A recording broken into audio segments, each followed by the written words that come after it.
Hello everyone. In this video, I will discuss relevance of Plato's philosophy in present education system. यानी कि वर्तमान शिक्षा प्रणाली पे प्लेटो की शिक्षा दर्शन का या प्लेटो के दर्शन की क्या प्रासंगिकता है, इसे निम्नवत रूप से समझ सकते हैं कि आइडियलिस्टिक अप्रोच पहला क्या था कि प्लेटो जो थे आदर्शवादी दार्शनिक थे, वो सेल्फ रियलाइजेशन पे ज्यादा महत्व देते थे। उनका कहना था कि शिक्षा का उद्देश्य क्या है, आत्मा का विकास हो, सद्गुणों का विकास हो, मोरल डेवलपमेंट हो और कैरेक्टर डेवलपमेंट हो। तो वर्तमान शिक्षा व्यवस्था में भी होलिस्टिक अप्रोच को रखते हुए न केवल कॉग्निटिव डेवलपमेंट की बात की जाती है, बल्कि कैरेक्टर डेवलपमेंट, मोरल डेवलपमेंट और स्पिरिचुअलिटी पर भी ध्यान दिया जाता है।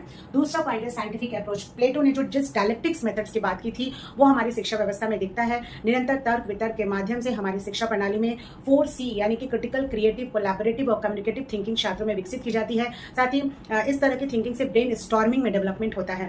थर्ड पॉइंट है थियरी ऑफ जस्टिस। प्लेटो ने आदर्श राज में जिस न्याय की कल्पना की थी कि प्रत्येक वर्ग को उनके अनुसार शिक्षा मिले, तो हमारे समाज में भी सोशल जस्टिस और अपॉर्चुनिटी की बात की जाती है कि सबको इक्वली अवसर मिले। नेक्स्ट है एजुकेशन फॉर ऑल, यानी कि प्लेटो ने पुरुषों के साथ साथ स्त्रियों के लिए भी शिक्षा की वकालत की थी। उनका कहना था कि भले ही शारीरिक बनावट दोनों की अलग हो, लेकिन बौद्धिक दक्षता में दोनों में समानता हो सकती है। इसलिए स्त्रियों को भी पुरुषों के समान शिक्षा मिलनी चाहिए। और हमारे वर्तमान शिक्षा प्रणाली में भी राइट टू एजुकेशन एक्ट की बात करें या सर्व शिक्षा अभियान की बात करें तो शिक्षा की पहुंच घर घर तक दी जा रही है। नेक्स्ट है role of teacher. Role of teacher के संदर्भ में प्लेटो ने कहा था कि जो शिक्षक होंगे वो आदर्शवादी होंगे, दार्शनिक होंगे, मार्गदर्शक होंगे, पथ प्रदर्शक होंगे। तो हमारे देश में भी जो शिक्षक का मुख्य उद्देश्य क्या है, ना केवल पर्सनल ग्रोथ करना छात्रों में, बल्कि एक राष्ट्र निर्माता के रूप में वो निरंतर छात्रों के अंतर्गत अंधकार को दूर करके प्रकाश की प्रखरता को लाने में प्रयत्नशील है।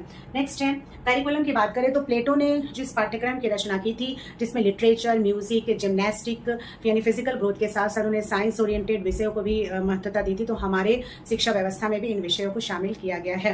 नेक्स्ट है रिसर्च ओरिएंटेड। प्लेटो एक दार्शनिक थे, वो निरंतर सत्य की प्राप्ति के लिए प्रयत्नशील रहते थे। उनका मानना था कि गहन चिंतन के द्वारा हम ज्ञान की खोज कर सकते हैं। तो उनके इस विचार को हम अपने शोध विषयों में शामिल कर सकते हैं, जिसमें निरंतर किसी न किसी विषयों का चयन करके हम उसे चरणबद्ध रूप से अंतिम निष्कर्ष तक पहुंचने का प्रयास करते हैं, यानी रिसर्च ओरिएंटेड है।